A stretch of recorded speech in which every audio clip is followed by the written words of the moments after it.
Assalamualaikum semua. Masih bertemu kembali kita untuk meneruskan lagi sesi pembelajaran yang kedua. Masih meneruskan topik berkaitan penggunaan cermin. Jom kita sama-sama saksikan video-video yang telah Umi sediakan. Seterusnya, cuba kamu perhatikan dan mencatat segala maklumat yang diperolehi agar lebih memahami topik yang telah dikongsikan.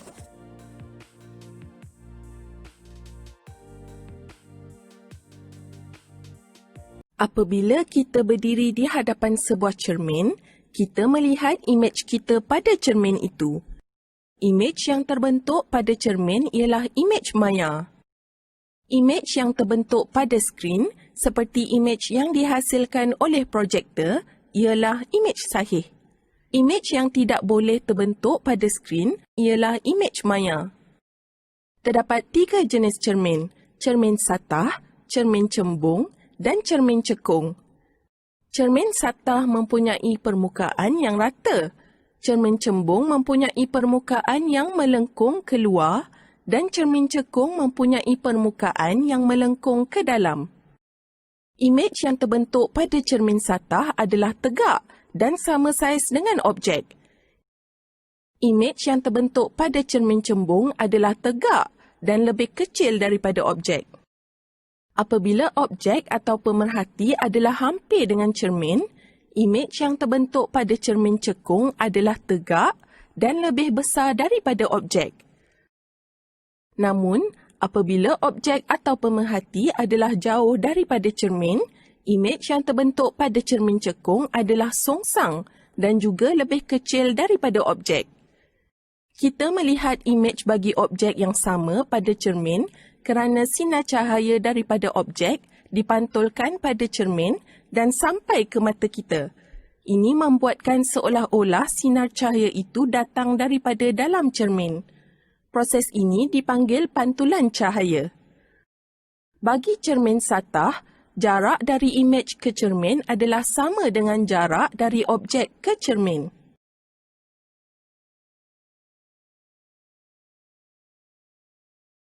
Jenis cermin yang berbeza menghasilkan imej-imej dengan ciri-ciri yang berbeza dan digunakan dalam aplikasi yang berbeza. Apabila diletakkan di dalam sebuah bilik yang kecil, cermin satah boleh membuatkan bilik itu berasa lebih terang dan lebih luas. Oleh kerana imej yang terbentuk pada cermin satah adalah salinan tepat objek sebenar, cermin satah adalah berguna kepada orang yang belajar menari kerana mereka boleh melihat diri sendiri dan membetulkan pergerakan mereka. Cermin pandang belakang dan cermin sisi pada kereta juga adalah cermin satah. Cermin-cermin ini membantu pemandu melihat kereta yang berada di belakang atau di sisi.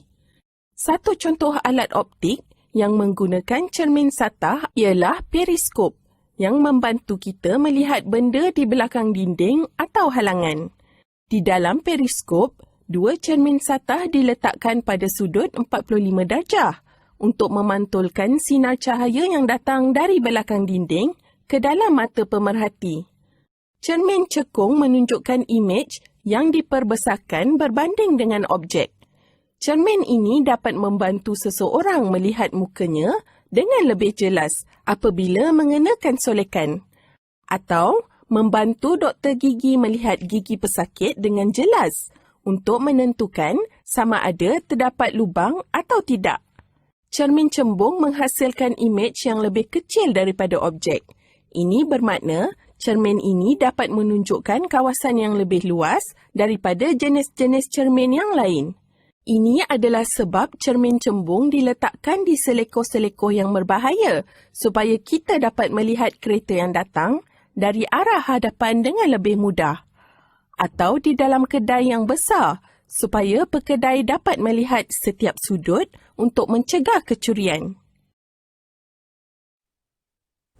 Alhamdulillah, selesai sudah pembelajaran kita.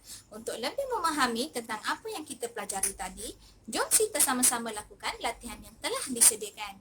Assalamualaikum.